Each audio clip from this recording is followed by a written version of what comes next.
स्वागत है दोस्तों आप सभी का रामायस चैनल पर। मेरा नेम है ऋचा और आज हम क्लास 7th की एनसीईआरटी का चैप्टर 4 देखने वाले हैं जिसका नेम है मुग़ल साम्राज्य। काफ़ी टाइम से हमारे चैनल में कोई भी वीडियोस नहीं आ रहे थे फेस्टिवल के कारण, लेकिन अब फिर आपको लगातार वीडियो मिलेंगे। तो इसी लास्ट चैप्टर में हमने जब 3 चैप्टर की स्टोरी देखी थी तो इस चैप्टर में हमने दिल्ली के बारे में देखा था कि दिल्ली साम्राज्य जो है वो कैसे बनता है, वहाँ की क्या क्या सिचुएशंस होती हैं, कैसे सत्ता स्थापित होती है। आज हम यहाँ पे देखेंगे कि कौन कौन से रूलर्स हुए। ये जो आप इमेज देख पा रहे हैं ये लाल किले की इमेज है और लाल किले के बारे में आप सभी लोग जानते हैं कि आज कितना क्या महत्व है। अगर हम सबसे पहले मुग़लों के इंट्रोडक्शन की बात करें कि आखिर जो मुग़ल्स थे वो कौन थे, तो मुग़लों के बारे में दो तरफ से जानकारी मिलती है। यानी वो उनके फादर साइड से भी जानकारियाँ मिलती हैं कुछ, और कुछ मदर साइड से मिलती हैं। अगर मुग़लों के बारे में मदर साइड से इंफॉर्मेशन देखें तो वो मंगोल शासक चंगेज़ खान के वंशज थे। चंगेज खान के बारे में अगर हम देखें तो वो चीन और मध्य एशिया के कुछ पार्ट्स में राज किया करते थे। उसके अलावा मुग़ल जो थे फादर साइड से ईरान, इराक और वर्तमान में तुर्क शासक तैमूर की जो डेथ है वो 1404 में हुई थी, उनके वंशज थे। लेकिन इसमें मुग़लों में उनके फादर साइड मदर साइड दोनों का इतिहास जो था वो बहुत ही अच्छा था, लेकिन फिर भी वो खुद को मुग़ल या मंगोल कहलवाना जो था वो पसंद नहीं करते थे। अब ये ऐसा इसलिए था क्योंकि अगर वो यहाँ पे देखते हैं कि चंगेज खान से जो स्मृतियाँ उनकी जुड़ी हुई थी वो बहुत ज़्यादा लोगों को मारने काटने यानी नरसंहार से जुड़ी हुई थी। लेकिन वहीं अगर उनके मदर साइड से देखें तो मदर साइड से उनकी जो थी वो मुग़ल यानी तैमूर वंशज होने का गर्व महसूस करते थे। और साथ ही में ऐसा इसलिए भी था क्योंकि उनके जो वंशज माने जाते हैं वो काफ़ी ज़्यादा स्ट्रॉन्ग माने जाते थे और 1398 में ही ऑलरेडी वो दिल्ली पर कब्जा कर चुके थे। तो अगर हम देखें तो ये पूरा जो इमेज देख पा रहे हैं आप इसमें, तो ये पूरे मुग़ल काल के राजाओं के बारे में है कि दादा, फिर उनके बाद उनके पोते, और ऐसे जो पूरी डायनेस्टी चली आई, पूरे राजा थे वो इसमें दिखाया गया है। मुग़लों के सैन्य अभियान के बारे में देख लेते हैं कि मुग़लों का सैन्य अभियान क्या था, इनके रूलर में कौन कौन से लोग थे। तो मुग़लों के शासन में अगर हम प्रथम बाबर थे जिनका टाइम पीरियड जो था 1526 से 1530 तक था। इन्होंने फर्स्ट टाइम जो था 1494 में ही फरगना राज्य का उत्तराधिकार प्राप्त कर लिया था। जब बाबर ने फरगना राज्य का उत्तराधिकार प्राप्त किया था तो उस समय बाबर की ओनली जो एज थी वो ओनली 12 ईयर्स की थी। वहीं अगर हम मंगोलों की दूसरी शाखा की बात करें, जो उज्बेकों के आक्रमण के कारण उन्होंने जो उनके फादर साइड की गद्दी थी वो उन्हें छोड़नी पड़ती है। उसके बाद काफ़ी टाइम तक वो स्ट्रगल करते हैं और 1504 में काबुल पर बाबर जो है वो कब्जा कर लेते हैं। उसके बाद 1526 में दिल्ली के सुल्तान हुआ करते थे इब्राहिम लोदी को पानीपत में हराया और दोबारा से इन्होंने दिल्ली और आगरे पर बाबर ने अपना कब्जा कर लिया। यहाँ पे ये जो साइड में डायग्राम दिखाया गया है, ये डायग्राम में उनके घोड़ों वगैरह को दिखाया गया है, उनकी सवारियों को दिखाया गया है। साथ ही में उसके अलावा जब सैन्य अभियान जो मुग़लों की सेना करती थी तो यहाँ पे उनके कुछ और भी वेपन्स वगैरह जो हैं वो दिखाए गए हैं। तो ये जो आप देख पा रहे हैं, तो एक बार चैप्टर जो है अगर आप लोगों को लगे तो आप रीड कर सकते हैं, वरना इस चैप्टर में हम इतनी समरी देख लेंगे जितनी आपके एग्ज़ाम के पॉइंट ऑफ व्यू से ज़रूरत है। अब यहाँ पे जो दिए गए हैं वो दिए गए हैं सारे रूलर्स के बारे में। जो भी मुग़ल सम्राट में जितने भी मेन रूलर्स हुए हैं उनके प्रमुख अभियान दिए गए हैं और घटनाएँ दिए गए हैं। तो पहले जो मुग़ल सम्राट होते हैं वो होते हैं बाबर, जिनका टाइम पीरियड 1526 से 1530 तक माना गया है। इनके जो टाइम पीरियड की मुख्य घटनाएं रही हैं वो प्रथम घटना रही है 1526 में पानीपत का युद्ध। तो पानीपत के युद्ध में इब्राहिम लोदी और उनके समर्थकों यानी अफ़गान समर्थकों को हराया था बाबर ने। उसके अलावा 1527 में खांडवा का युद्ध होता है, इसे मेडिवल हिस्ट्री में आगे हम पढ़ेंगे। राणा सांगा के साथ होता है। तो राजपूत राजाओं और उनके समर्थकों को इन्होंने खांडवा के युद्ध में भी हराया था। उसके अलावा 1528 में चंदेरी में राजपूतों को हराया था। ये सारे बाबर के अभियान दिए गए हैं, घटनाएं दिए गए हैं और उनकी जीत दी गई है। उसके अलावा फिर अपनी मृत्यु से पहले दिल्ली और आगरा पर मुगल नियंत्रण भी स्थापित किया था। उसके बाद जो नेक्स्ट रूलर आते हैं वो आते हैं हुमायूं, जिनका टाइम पीरियड 1530 से 1540 तक और 1505 से 1556 तक माना जाता है। यानी इनका जो टाइम पीरियड है वो 2 बार माना जाता है। ये ऐसा इसलिए क्योंकि ये 2 बार शासक बनते हैं। तो इसके बारे में अगर हम देखें तो हुमायूं के फादर की वसीयत, यानी हुमायूं किसके बेटे थे? बाबर के बेटे थे। तो बाबर की अगर हम देखें कायदे से तो बाबर की वसीयत के अनुसार जायदाद का बंटवारा करते हैं हुमायूं, जिसमें प्रत्येक भाई को एक एक प्रांत मिला। और उनके भाई जो थे मिर्ज़ा कामरान जो थे वो एक बहुत ही ज़्यादा महत्वाकांक्षी पीपल थे। तो वैसे अगर हम जायदाद के अकॉर्डिंग देखें तो जायदाद के अकॉर्डिंग एक एक प्रांत मिला, लेकिन मिर्ज़ा कामरान जो थे वो काफ़ी महत्वाकांक्षी थे। इसी कारण उन्होंने हुमायूं को अपने अफ़गान प्रतिबंधियों के सामने जो है वो क्या कर लिया, युद्ध करने के लिए चुनौती दी। और अफ़गान प्रतिबंधियों के सामने जो थे वो काफ़ी ज़्यादा फीके पड़ जाते हैं। उसके अलावा हम देखते हैं शेर खान जो थे उन्होंने हुमायूं को 2 बार हराया था।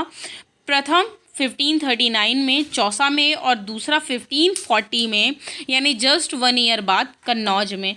इन्हीं दोनों पराजयों के कारण जो हुमायूं थे वो भाग जाते हैं ईरान की तरफ। उसके बाद ईरान में हुमायूं ने सफ़ाविद शाह की मदद ली। हुमायूं ये ईरान में रूलर होते हैं सफ़ाविद शाह, क्योंकि यहाँ पे अगर हम देखते हैं इनके भाई जो थे मिर्ज़ा कामरान ने अफ़गानियों के साथ मिलकर इन्हें भगा दिया था। तो ये भागकर हुमायूं जो थे वो चले जाते हैं ईरान की ओर और ईरान में सफ़ाविद खान से हेल्प लेते हैं।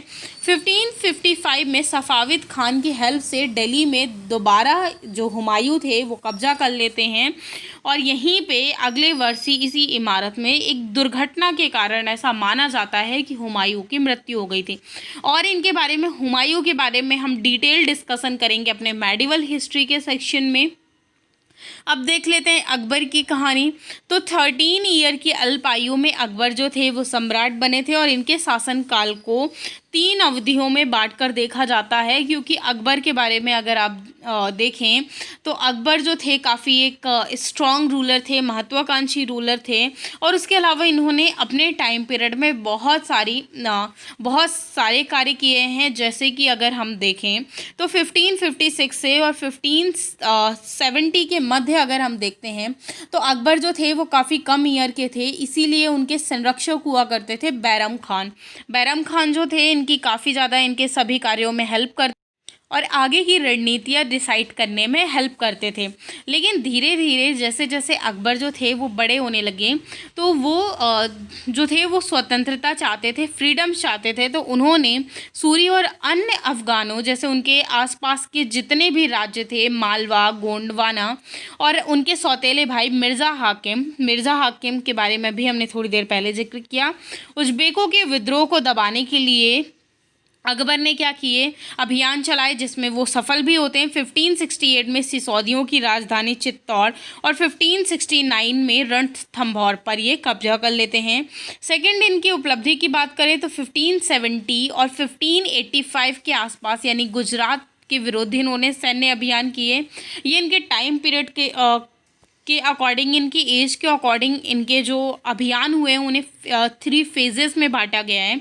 इन अभियानों के पश्चात अगर हम देखें तो पूर्व में बिहार, बंगाल और उड़ीसा पर भी इन्होंने अभियान चलाए, जिन्हें 1579 और 1580 में मिर्ज़ा हाकिम के पक्ष में इन्होंने विद्रोह किया, जो कि काफ़ी ज़्यादा स्ट्रॉन्ग विद्रोह था। थर्ड फेज़ में अगर हम देखें तो 1585 से 1605 के बीच में अकबर के साम्राज्य का बहुत ज़्यादा इन्होंने एक्सपेंशन कर लिया था। अगर हम इनके एक्सपेंशन की बात करें, इनका जो मुग़ल एम्पायर को अगर हम अब पर्सनली अकबर की बात करें तो मुग़ल एम्पायर को ये जो थे वो बहुत ज़्यादा ऊंचाइयों तक लेकर जाते हैं। उसके अलावा इन्होंने उत्तर पश्चिम में भी अभियान चलाए, वहाँ पर भी इन्होंने क्षेत्रों को विजित किए और सफ़ाविदियों को हराकर इन्होंने कंधार पर, जो सफ़ाविद रूल कर रहे थे कंधार में, वहाँ पर इन्होंने अपनी जीत हासिल की और कंधार जो था उसे कश्मीर से जोड़ दिया। मिर्ज़ा हाकिम की मृत्यु के बाद काबुल को भी ये अपने साम्राज्य में यानी मुग़ल एम्पायर में मिला लेते हैं और फिर ये दक्कन में भी अपने काफ़ी सारे जो स्ट्रगल्स थे वो करते हैं। उसके बाद हम देखते हैं जो हमारे नेक्स्ट रूलर आते हैं वो आते हैं जहांगीर। इनके बारे में अगर आप बहुत ज़्यादा डिटेल में पढ़ना चाहते हैं तो हमारे चैनल में ऑलरेडी मेडिवल हिस्ट्री का कोर्स जो है वो कंप्लीट है। अगर आप यूपीएससी या स्टेट पीसीएस की प्रिपरेशन कर रहे हैं तो वो कोर्स जो है वो आपके लिए सफिशिएंट है। बहुत अच्छे से उसमें सारी चीज़ों को एक्सप्लेन किया गया है, सारे राजाओं को, पूरे मुग़ल एम्पायर को बहुत अच्छे से एक्सप्लेन किया गया है। तो इस लेक्चर के बाद आप उसे भी विज़िट कर सकते हैं। हमारे चैनल में आपको प्लेलिस्ट मिल जाएगी मेडिवल हिस्ट्री के नाम से। आगे बढ़ते हैं जहांगीर के बारे में। इनका टाइम पीरियड जो था वो 1605 से 1627 तक था। जहांगीर ने अकबर के सैन्य अभियानों को काफ़ी ज़्यादा आगे बढ़ाया।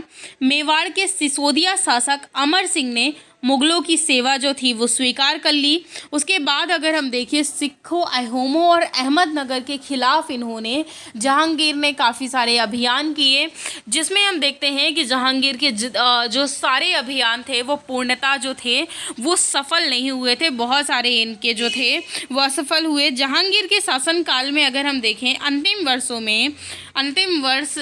जिन्हें राजकुमार खुर्रम के नाम से जाना जाता है, जब वो सम्राट बनते हैं तो उनका नेम जो है वो शाहजहां के नेम से जाना गया। तो जहांगीर के टाइम पीरियड में ही जो राजकुमार खुर्रम थे इन्होंने विद्रोह कर दिया था और जहांगीर की पत्नी नूरजहां ने शाहजहां को हंसिए पर धकेलने के प्रयास किए जो असफल रहे। अभी इसका मतलब क्या है, देखिए जहांगीर की जो पत्नी थी वो चाहती थी कि जहांगीर के दूसरे बेटे, नूरजहां थी, तो नूरजहां ये चाहती थी कि दूसरे बेटे जो हैं वो शासक बने। लेकिन यहाँ पे अगर हम देखते हैं तो शाहजहां जो थे वो काफ़ी ज़्यादा स्ट्रॉन्ग रूलर थे, महत्वाकांक्षी थे, तो नूरजहां यहाँ पर सफल नहीं हो पाती हैं और नेक्स्ट जो रूलर बनते हैं वो बनते हैं शाहजहां। इनके बारे में, इन्हें अगर हम ये कहें कि ये इंट्रोडक्शन के मोहताज नहीं है, इनके बारे में तो हर बच्चे ने ही कहानियों में या कहीं ना कहीं सुन रखा होता है, पढ़ रखा होता है। इनका जो टाइम पीरियड है 1627 से 1658 तक है। दक्कन में शाहजहां के अभियान जो हैं वो जारी रहते हैं। उसके बाद फिर इन्होंने अफ़गान अभिजात खान जहान लोदी के खिलाफ भी इन्होंने विद्रोह किया था और उसे पराजित भी किया था। उसके बाद फिर ये अहमदनगर के खिलाफ विद्रोह करते हैं जिसमें बुंदेलों की हार होती है और बाद में ये क्या करते हैं, ओरछा पर कब्जा कर लेते हैं। अगर आज प्रेजेंट टाइम में ओरछा की लोकेशन देखी जाए तो अगर आपको पता है कमेंट ज़रूर लिखिएगा कि ओरछा प्रेजेंट टाइम में कहाँ पर है। साथ ही में उत्तर पश्चिम में बल्ख पर इन्होंने कब्जा करने के लिए उज्बेकों के खिलाफ अभियान किए जो पूर्णतः हम देखते हैं कि असफल रहता है। अब जैसे जब इनका जो अभियान था वो पूर्णतः असफल हो जाता है तो कांधार में जो कांधार था वो सफ़ादियों के हाथ में चला जाता है और 1632 में हम देखते हैं कि अहमदनगर को मुग़लों के राज्यों में मिला लिया गया था। बीजापुर की सेनाओं ने सुलह के लिए भी निवेदन कर दिया था क्योंकि इससे पहले जो शाहजहां थे वो वहाँ पे बीजापुर की सेनाओं को हरा चुके थे, तो वो उनसे सुलह के लिए कांटेक्ट कर दिए। उसके बाद 1657 और 58 में अगर हम देखते हैं तो शाहजहां के पुत्रों के बीच उत्तराधिकार को लेकर झगड़ा हो जाता है, जिसमें जो फाइनली विजय के बाद अगर हम देखते हैं तो वो औरंगजेब की विजय हुई थी और दारा शको और उनके 3 भाइयों को शाहजहां ने जो था औरंगजेब ने मार डाला था और शाहजहां जो थे उनको औरंगजेब ने क्या कर दिया था, कैद कर दिया था। तो फाइनली जो उनकी लास्ट की जो मेमोरीज थी या जो उनकी बची हुई ज़िंदगी थी वो आगरा के कैद खाने यानी आगरा के जेल में बीतती है। अब हम देखते हैं औरंगजेब के बारे में। तो मुग़लों के बारे में अगर हम देखें तो मुग़लों में काफ़ी औरंगजेब जो है ये एक क्रूर शासक माना जाता है क्योंकि इसकी नीतियाँ जो थी वो काफ़ी कट्टरपंथी नीतियाँ थीं और ऐसा भी माना जाता है कि जो मुग़लों का डिक्लाइन है वो औरंगजेब के बाद धीरे धीरे होने लगा था, क्योंकि उसके बाद भी ऐसा नहीं है कि रूलर नहीं आते हैं, रूलर आते हैं लेकिन एज सच इतने स्ट्रॉन्ग रूलर नहीं आते हैं औरंगजेब के बाद और फिर धीरे धीरे उसका मुग़ल एम्पायर का डिक्लाइन होने लगता है। 1633 में अगर हम देखें उत्तर पूर्व में अहोमों की पराजय होती है, लेकिन दोबारा से वो क्या करते हैं 1680 में औरंगजेब के हिट टाइम पीरियड में क्या कर देते हैं, दोबारा से विद्रोह कर देते हैं। और फिर वहाँ पे उत्तर पश्चिम में यूसुफ जाई जो थी वो एक प्रकार की जाति हुआ करती थी। सिखों के विरुद्ध यहाँ पे अभियान कर दिया जाता है। साथ ही में ये जो है ये इनकी उपलब्धियाँ और अभियान दिए गए हैं। तो स्टोरीज जो है वो हम मेडिवल हिस्ट्री के सेक्शन में ही पढ़ेंगे। ये चीज़ आप याद रखिएगा। यहाँ पे ये नहीं सोचिएगा कि सिर्फ मैंने रीड करके बता दिया है, इसमें बहुत सारी चीज़ें एक्सप्लेन नहीं की है। तो इनकी जो भी स्टोरी है वो हम मेडिवल हिस्ट्री सेक्शन में देखेंगे। मारवाड़ के राठौर और राजपूतों को मुगलों के खिलाफ विद्रोह कर दिया, जिसका कारण जो था वो आंतरिक राजनीति और उत्तराधिकार के मामलों को लेकर था। जिसमें अब यहाँ पे प्रॉब्लम ये हो जाती है कि मुगल जो थे वो भी, मुगलों ने क्या कर दिया, हस्तक्षेप कर दिया। मराठा सरदार के बारे में जो शिवाजी थे, उनकी शिवाजी और औरंगजेब की कहानी जो थी वो काफ़ी ज़्यादा फेमस रही है। उसे हम देखेंगे आगे चल के। तो फाइनली जो शिवाजी को क्या करते हैं, औरंगजेब काफ़ी ज़्यादा उनका अपमान करते हैं, उन्हें कैद कर लेते हैं। लेकिन फाइनली शिवाजी जो हैं वो भाग निकलते हैं और फिर अगेन वो स्वतंत्र हो जाते हैं। फिर अगेन वो मुगलों के खिलाफ विरुद्ध अभियान करते हैं, काफ़ी सारे आंदोलन चलाते हैं। साथ ही में यहाँ पे प्रॉब्लम यहाँ पे तब आ जाती है जब ये क्या है, औरंगजेब जो थे वो अपने गद्दी से खाली नहीं कर रहे थे। यानी औरंगजेब जो है वो बुढ़े होते जा रहे थे, लेकिन ये अपनी बेटों को मौका नहीं दे रहे थे। तो इनके बेटे होते हैं अकबर। ये वो अकबर नहीं है, ये सेकंड अकबर हैं जो औरंगजेब के पुत्र थे। तो औरंगजेब के पुत्र अकबर जो थे ये विद्रोह कर देते हैं और जो औरंगजेब यानी पिताजी जो हैं वो बेटे को खदेड़ देते हैं और बोलते थे कि अच्छा मेरे जीते जी तुम राजा बनोगे। तो इस टाइप से आप ऐसा मान सकते हैं। तो यहाँ पे जो अकबर थे वो बचने के लिए किनके पास, मराठों के पास जाते हैं। दक्कन में उन्हें सहयोग मिलता है और फाइनली दोबारा हम यहाँ पे देखते हैं कि जो औरंगजेब थे और मराठे थे वो उनके बीच दोबारा से जो संघर्ष था वो उत्पन्न हो जाता है। सेकेंड जो लोकेशन देखते हैं तो यहाँ पे वही जो मैंने आपको स्टोरी बताई है इस युद्ध के बारे में हम देखेंगे। साथ ही में ये मैप दिया गया है, अकबर का शासन दिया गया है 1605 में। ये जो पूरा मैप दिया गया है ये एरियाज़ थे जो उन्होंने जीते थे। साथ ही में कुछ एरिया जहाँ पे वो रूल कर रहे थे। ये आज का प्रेजेंट टाइम का मैप नहीं है, ये उस टाइम का मैप है और उस टाइम के एरियाज़ दिखाए गए हैं। इसे आज के मैप से कंपेयर नहीं करिएगा। साथ ही में राजपूतों के साथ भी मुगलों की अगर हम देखें तो बहुत अच्छी बॉन्डिंग रही है, क्योंकि जहांगीर की जो माँ कछुआ की राजकुमारी थी वो अंबर यानी अंबर प्रेजेंट टाइम में जयपुर में है कि राजपूत शासक की पुत्री थी। तो काफ़ी सारे मुग़ल एम्पायर्स हुए हैं जिनकी जो शादियाँ थी वो हम ये कह सकते हैं कि राजपूत फैमिली में भी हुई थी। कुछ उत्तराधिकार कुछ मुगलों की परंपराएं देख लेते हैं कि मुगलों की क्या क्या परंपराएं थी। तो मुगलों में उत्तराधिकार के पद पे अगर देखें तो उत्तराधिकार में ज्येष्ठाधिकार का नियम चलता था। ज्येष्ठाधिकार का मतलब क्या है? ज्येष्ठाधिकार का मतलब ये होता है कि ज्येष्ठ पुत्र यानी बड़ा पुत्र, जो सबसे बड़ा पुत्र होगा वो पिता के राज्य का उत्तराधिकारी होगा। लेकिन इसके विपरीत अगर हम उत्तराधिकार में देखें तो जो मुगल्स थे वो सहदा याद की नीति को फॉलो करते थे। जो तैमूर वंश के लोग जो थे वो सहदा याद को फॉलो करते थे उत्तराधिकार के लिए। तो यहाँ पे भी इन्होंने वही प्रथा को फॉलो किया जिसमें ये देखा जाता था कि उत्तराधिकार जो हुआ करता था वो जितने भी पुत्र होते थे उन सभी में बराबर बांट दिया जाता था, ना कि ज्येष्ठ पुत्र में। तो आई होप आपको ये चीज़ जो है वो सहदा याद जो था वो समझ में आ गया होगा। अगर कोई भी आपको डाउट होगा तो आप कमेंट सेक्शन में ज़रूर लिखिएगा, भले ये रिकॉर्डेड लेक्चर है। साथ ही में एक आपके लिए गुड न्यूज़ ये है कि जल्द से जल्द हमारे चैनल में लाइव सेशंस होने वाले हैं। तो कौन सा सब्जेक्ट जो है वो हम अपने चैनल में स्टार्ट करें, तो अगर आप ये चाहते हैं डिमांड्स आप अगर चाहते हैं तो कमेंट में ज़रूर मैसेज करिएगा। अगर आप लोगों की सहमति किसी एक सब्जेक्ट पर ज़्यादा स्टूडेंट्स की होगी तो ऑब्वियसली हम वो सब्जेक्ट जो है वो स्टार्ट करेंगे, वरना फिर जो हमें लगेगा हम वो सब्जेक्ट स्टार्ट करेंगे। तो आप अपनी चॉइस के अकॉर्डिंग भी सब्जेक्ट जो है वो कमेंट में मैसेज कर सकते हैं। मुग़लों के अन्य शासकों के साथ संबंध देख लेते हैं कि क्या संबंध रहे हैं मुग़लों के।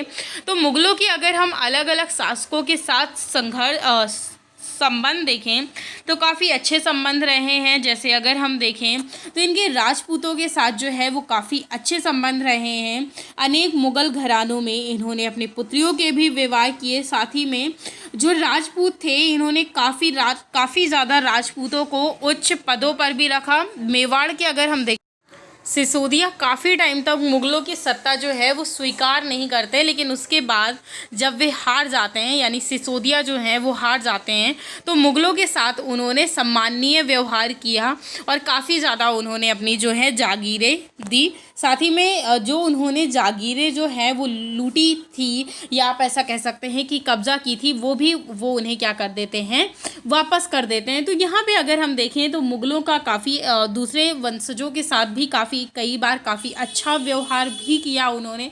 और साथ ही में कुछ रूलर्स ऐसे आए जिन्होंने सही व्यवहार नहीं किया अदर्स के साथ जैसे हम कह सकते हैं राजपूतों के साथ, सिसोदियों के साथ, तो काफ़ी सारी ऐसे कह सकते हैं। साथ ही में मनसब और जागीरदार, आखिर दो वर्ड्स आप सुनते होंगे हमेशा, मनसबदार और जागीरदार, ये होता क्या है इनके बारे में आज देख लेते हैं। जैसे जैसे अगर हम देखें साम्राज्य के विभिन्न क्षेत्र जैसे जैसे धीरे धीरे शामिल होते गए, अलग अलग सेक्ट जैसे जैसे शामिल होते गए, तो यहाँ पे इन्होंने अलग अलग पद भी, जैसे हम देखते हैं कि कोई इंस्टीट्यूट या कुछ भी होता है तो वो हमें प्रभावित करने के लिए या लुभाने के लिए कुछ चीज़ें जो है वो हमें फ्री ऑफ कॉस्ट प्रोवाइड करवाता है पहले हमें।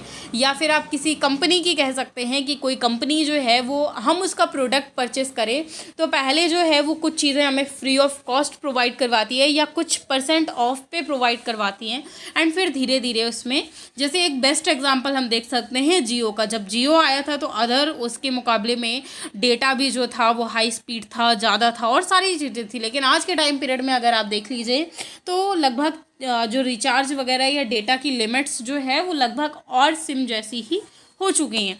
तो इसी टाइप से अगर हम देखें तो यहाँ पे अगर हम देखते हैं तो इन्होंने अलग अलग उसके अलग अलग सेक्ट के लोग जो हैं वो यहाँ पे चुनने चालू किए।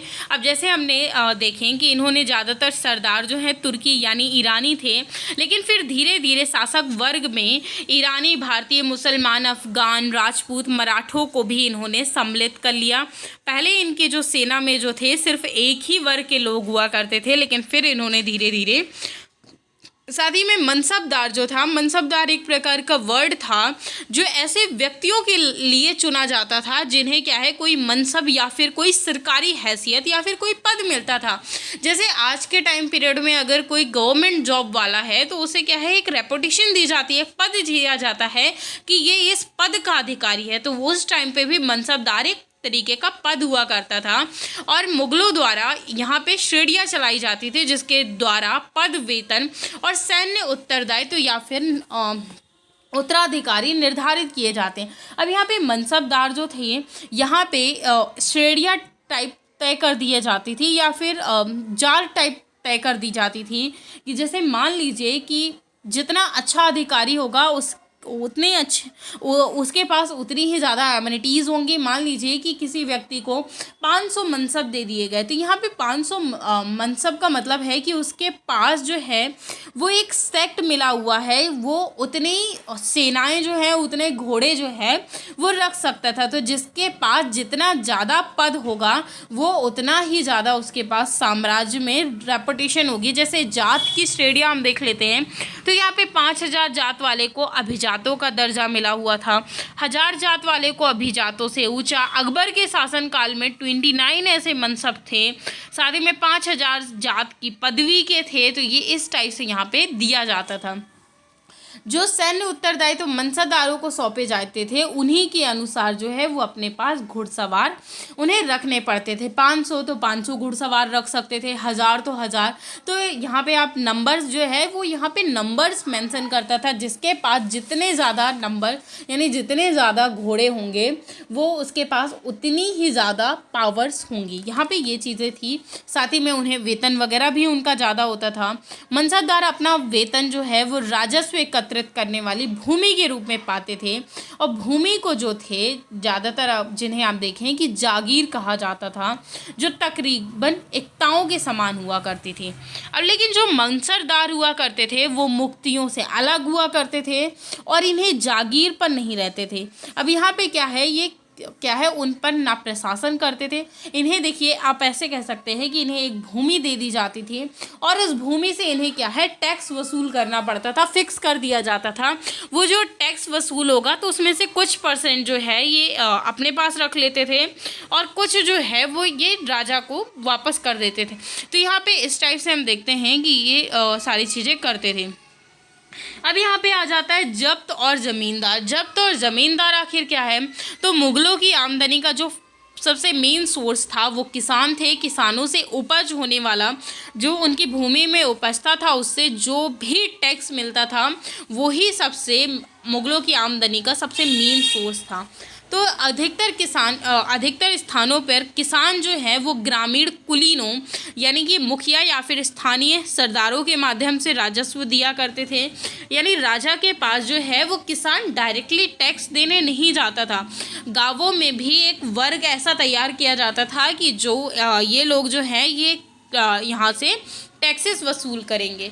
जैसे समस्त मध्यस्थों के लिए, चाहे वो स्थानीय ग्रामीण के मुखिया हों या फिर शक्तिशाली सरदार हों, वहाँ पे मुग़ल में एक ही शब्द जमींदार का प्रयोग किया जाता था। आज भी आप अपने विलेज साइड से अगर आप बिलोंग करते होंगे तो जमींदार वर्ड जो है वो आपने कभी ना कभी सुना ही होगा। अकबर के राजस्व मंत्री हुआ करते थे टोडरमल का नाम आप लोगों ने अवश्य सुना होगा। ने 10 साल यानी 1570 से 1580 तक कृषि की पैदावार के लिए कीमतों और कृषि में भूमि को काफ़ी ज़्यादा इन्होंने सर्वेक्षण पूर्व कार्य किया कि भूमि की पैदाइश जो है वो इस साल लगभग कितनी हो सकती है। भूमि की जांच की, मिट्टी की जांच की, तो अलग अलग प्रकार के ये जो है वो कार्य करते थे। तो यहाँ पे अगर हम देखते हैं जो वो आंकड़े निकालते थे उसी आंकड़े के हिसाब से फसल पर नगद रूप में कर ले लिया जाता था, निश्चित कर दिया जाता था और प्रत्येक सूबों को मंडलों में बांट दिया जाता था। फिर वहीं से इन्हें इसी व्यवस्था यहाँ से टैक्स वसूला जाता था और यही जो व्यवस्था हुआ करती थी उसे क्या कहा जाता था? उसे जब्त कहा जाता था। उसके बाद आप लोगों ने अकबरनामा और आईने अकबरी के बारे में सुना होगा। यहाँ पे जो चित्र दिया गया है वो अबुल फजल से अकबरनामा लेते हुए अकबर को दिखाया गया। अकबर के बारे में जो अबुल फजल जो थे वो अकबर के दरबारी कवि हुआ करते थे। तो इन्होंने अकबरनामा लिखा था। इसमें अकबर के प्रशासन के बारे में लिखा था, अकबर की जीवनी के बारे में लिखा था, साथ ही में उनकी नीतियों के बारे में लिखा था कि कैसी क्या उनकी नीति रही।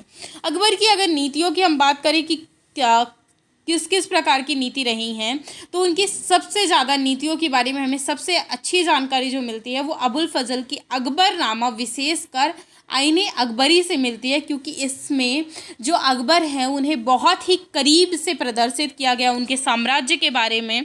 तो अबुल फजल के अनुसार साम्राज्य जो है वो कई प्रांतों में बटा हुआ था जिन्हें सूबा कहा जाता था। सूबे के जो प्रशासक हुआ करते थे यानी जो देख रेख करते थे उन्हें सूबेदार कहा जाता था, जो राजनैतिक तथा सैनिक दोनों प्रकार के कार्यों को यहाँ पे किया करते थे। प्रत्येक प्रांत में एक वित्तीय अधिकारी होता था। वित्तीय अधिकारी जो वित्त की लेन देन करता था उसे दीवान कहा जाता था। कानूनी व्यवस्था को बनाए रखने के लिए भी कुछ अफसर होते थे जो अपना सहयोग प्रदान करते थे, जिसे बख्शी कहा जाता था, यानी ये सैनिक वेतनाधिकारी हुआ करता था। सदर जो है ये धार्मिक कार्य जो भी किए जाते थे उनकी देखरेख करता था। फौजदार सेना नायक होता था और कोतवाल जो था वो नगर का पुलिस अधिकारी होता था कि यानी जो प्रजा है उसको कोई भी प्रॉब्लम ना हो, साथ ही में देखरेख की जा सके कि अगर कोई भी गलत कार्य करने की कोशिश करती है प्रजा तो उसे दंड दिया जा सके, और अगर उसके साथ कुछ गलत होता है तो भी उस गलत व्यक्ति को हम देखते हैं। जहांगीर के दरबार पर नूरजहां का प्रभाव। नूरजहां आपको याद होगा, उससे पहले हमने थोड़ी देर पहले 10 मिनट पहले अभी हमने पढ़ा था कि जहांगीर की वाइफ हुआ करती थी नूरजहां, जो कि ये नहीं चाहती थी कि शाहजहां जो हैं वो रूलर बने। तो अब यहाँ पे हम देखते हैं मेहरुनिसा ने 1611 में जहांगीर से विवाह किया और उसे नूरजहां का खिताब मिला। यानी नूरजहां जो था उनका असली नेम नहीं था, असली नेम क्या था उनका? मेहरुनिसा था। तो उन्हें नूरजहां बाद में उनका नेम जो है वो रख दिया गया। अब नूरजहां जो थी वो काफ़ी ज़्यादा उनके प्रति, जहांगीर के प्रति वफादार थी, टाइम टू टाइम उनका सहयोग देती रहती थी। साथ ही में नूरजहां के सम्मान में जहांगीर ने चांदी के सिक्के जारी किए थे। यानी जो उनके साम्राज्य में वो नूरजहां के प्रति रिस्पेक्ट दिखाना चाहते थे, इसलिए उन्होंने चांदी के सिक्के जारी किए थे, जिसमें एक ओर स्वयं के खिताब उत्कीर्ण थे और दूसरी ओर ये लिखा हुआ था कि दूसरी ओर रानी बेगम नूरजहां के नाम से गढ़ा हुआ। तो यहाँ पे उनके उसमें ये दिखाया गया है। उसके अलावा 1570 में अकबर जो थे वो जब फतेहपुर सीकरी में थे, तो उन्होंने उलेमा, ब्राह्मणों, जेसुइट यानी पारदियों जो रोमन कैथोलिक थे और जरदुश्त धर्म के अनुयायियों को धर्म के मामले में चर्चा शुरू की। तो यहाँ पे अकबर ने जो भी धर्म के अलग अलग धर्मों के ज्ञाता थे उनके साथ बैठकर मिलकर धर्म के बारे में चर्चाएं शुरू की थी। ये जो चर्चाएं थी वो इबादत खाने में हुई थी। अकबर की रुचि जो थी वो विभिन्न व्यक्तियों के धर्मों, अलग अलग रीति रिवाजों में थी, इसलिए उन्होंने ये चीज़ जो थी वो चालू की थी। लेकिन जो भी विद्वान धार्मिक रीति के धर्म के बारे में बताने आते थे, वो यहाँ पे अगर हम देखते हैं तो उन्होंने धर्म के प्रति काफ़ी ज़्यादा कट्टरता दिखाई थी। ये वहाँ पे ज़्यादातर ये जो हुआ करते थे वो कट्टर हुआ करते थे, जो समाज में काफ़ी ज़्यादा असमंजस से बैठती थी, या फिर आप ये कह सकते हैं कि सर्वत्र शांति नहीं रहती थी। तो इसी कारण ये अनुभव जो है वो अकबर को उन्होंने असमंजस पैदा करती थी। तो यहाँ पे ये अनुभव जो है वो अकबर को सुलह कुल या फिर सर्वत्र शांति की ओर विचार पे ले गए, और फिर उन्होंने अलग अलग धर्मों के अनुयायियों में जो थी वो अंतर नहीं करती थी, बल्कि जो अकबर की सुलह एक कुल की नीति थी वो सभी धर्मों के लिए श्रेष्ठ थी, सभी धर्मों के लिए बराबर थी, वो सभी धर्मों के बारे में सुनती थी। तो यहाँ पे सुलह एक कुल की नीति जो है वो पुत्र जहांगीर ने उनके बारे में बताया गया है। वो जहांगीर के विचार दिए गए हैं, वो एग्जाम के पॉइंट ऑफ व्यू से इम्पॉर्टेंट नहीं है। 17वीं शताब्दी और उसके पश्चात मुगल साम्राज्य देखते हैं कि 17वीं शताब्दी तक क्या वर्चस्व रहा मुगल साम्राज्य का, और उसके बाद क्या स्थिति रही मुगल साम्राज्य की। तो मुगल साम्राज्य के बारे में अगर हम देखें तो काफ़ी सारी चीज़ों में वाणिज्यिक उसमें काफ़ी ज़्यादा समृद्धि होती है, विदेशी यात्राएं जो थी वो भी बढ़ गई। साथ ही में यहाँ पे अगर हम देखें कि मनसबदार जो थे शाहजहां के शासनकाल में 20वें वर्ष में कुछ हमें दस्तावेजों से पता चलता है कि ऐसे मनसबदार जिनको उच्चतम पद प्राप्त था लगभग 80,000 में से 445 ही थे जिन्हें सबसे ज़्यादा उच्च पद जो था वो प्राप्त था। उच्च पद जो है वो ज़्यादा लोगों को नहीं प्राप्त होता था। साथ ही में मुग़ल सम्राट और उनके मनसबदार अपनी आय का बड़ा भाग जो है वो वेतन और वस्तुओं पर लगा दिया करते थे, जिस कारण से काफ़ी ज़्यादा जो अलग अलग वर्ग थे उन्हें सभी को लाभ मिलता था। सभी लोग जो थे वो लाभ ले सकते थे, राजनीतिक कार्य कर सकते थे। साथ ही में राजा और रानियों, यहाँ पे एक घटना दी गई है जो इस चैप्टर से रिलेटेड नहीं है। आपको पता है एनसीईआरटी के लास्ट पेज में एक घटना दी रहती है जो चैप्टर से रिलेटेड रहती है कभी कभी और कभी कभी नहीं रहती। यहाँ पे काफ़ी सारी अलग अलग चीज़ें रहती हैं। तो यहाँ पे ये जो हमारा चैप्टर है वो होता है एंड ये क्वेश्चन आंसर है जो हमारे यूपीएससी, स्टेट पीसीएस या फिर एसएससी वगैरह वन डे एग्ज़ाम, किसी भी एग्ज़ाम की आप प्रिपरेशन करते हैं तो वो इम्पॉर्टेंट नहीं है, वो ओनली क्लास 7th के स्टूडेंट्स के लिए हैं। तो ऐसे ही और मोर इंटरेस्टिंग वीडियोस के लिए आप हमारे चैनल को सब्सक्राइब कीजिए, वीडियो को लाइक कर दीजिएगा, शेयर कर दीजिएगा। कोई भी डाउट होता है तो आप कमेंट करिएगा। साथ ही में आप आगे कौन सा सेशन जो है वो लाइव किया जाए यूट्यूब पर, ज़रूर कमेंट करके बताइएगा। अगर उसी सब्जेक्ट पर ज़्यादा स्टूडेंट्स की सहमति होती है और वो पढ़ाया नहीं गया होगा हमारे चैनल पे, तो उसे हम ज़रूर स्टार्ट करेंगे। साथ ही में जाते जाते डिस्क्रिप्शन बॉक्स को भी हमेशा चेक कर लिया करिए, उसमें बहुत सारी इन्फॉर्मेशंस होती हैं, बहुत सारी आपको लिंक मिल जाएंगे, कुछ पेड कोर्सेज़ की भी इन्फॉर्मेशंस मिल जाएंगी, तो क्लिक कर लीजिएगा। बाय बाय, मिलते हैं नेक्स्ट वीडियो में, ख्याल रखिए अपना, थैंक यू।